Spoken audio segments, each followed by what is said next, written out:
Seasons of life. Number one, learn how to handle the winters. The key is not to wish for a better winter. The key is to wish for more strength, more wisdom, more courage, get better, get wiser, get stronger. Here's number two, learn to take advantage of the spring. Spring means opportunity. Read the books, study the tapes, go back through your notes. Get ready to cash in on the spring. Number three, in the summer, learn to nourish and protect. Summertime is a unique time. It's a time of opportunity. It's also a time of challenge. But what else is new? It's what life is called. The last 6,500 years reads like this: opportunity mixed with difficulty. Opportunity mixed with challenge. Now here's the last one, in the harvest time, number four. Take your harvest and all that comes your way with full responsibility. In the harvest time, reap your harvest without complaint. It's your crop, you sowed it. You either made the calls or didn't make the calls. You wrote the letters, you didn't write the letters. You were steady or you weren't steady.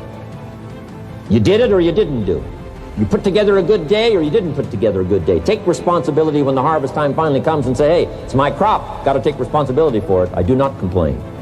Here's one of the greatest things to develop in your lifetime, and that's influence. You know, it starts with our family if you start having children.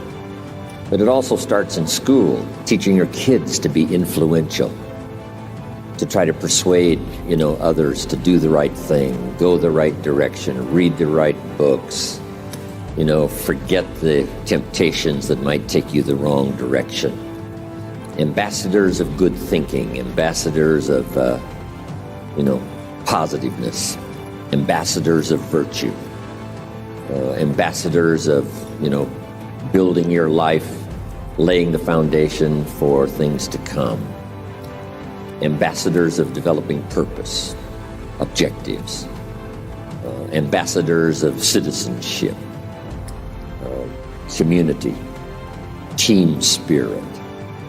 If children can start early, not just being themselves, but lending their influence on the positive side, that's the key.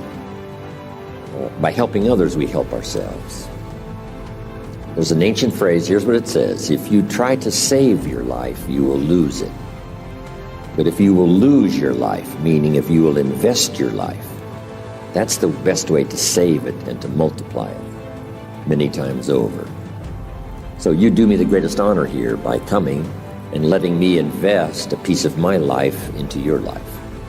So here's the phrase: investing life into life has the potential of creating miracles. Investing life into life. Investing life into life creates a new baby. But investing life into life with ideas, information, association, influence can create enterprise, can create a corporation, can create a business, can create a movement, can create something that benefits many more people than just those few that might have invested in each other's lives. So this is the grand opportunity for me. It's why I'm here, really, to make another investment. And I do it gladly. And yes, air travel is a little difficult, and by the time you stand in line and pack your bags and check into the hotel and check out, traveling around the world is really hard work. For me, lecturing is easy. I call it work so that I get paid. But this is the easy part. Really, traveling is the difficult part. Trying to get somewhere. I love to be there, but getting there takes a push, and you have to exert some good effort and positive thinking and everything else, right, to finally get where you're supposed to be. So that's the hard work. But now, getting here now and having the opportunity for a couple of days, 2 or 3 days, to invest in other people's lives, that's a unique opportunity. So that should be one of your goals, is to be valuable enough to invest in somebody else's life. By choice, you can still go do the same old things. But if this weekend has touched you by what you've heard, the communication from several voices, it's been important. So jot this down. It takes more than one voice to help us to see, help us to think, help us to make decisions, help us to evaluate. It takes a variety of personalities, messages, points of view, the weight of experience. If it comes from several sources, it can be just incredibly valued when you sum total it. And I'm just happy to be part of this sum total of good voices. Okay, let's talk about setting goals. When I first met Earl Schoaf, not long after we had met each other, he asked me, Mr. Rohn, maybe here's one of the best ways I can help you. He said, let me see your current list of goals and let's go over them and talk about them. He said, I've got the experience. And he said, let's do it. And I said to him, I don't have a list.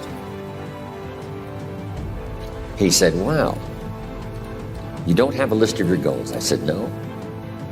He said, well, if you don't have a list of your goals, he said, I can guess your bank balance within a few $100s. Which he did.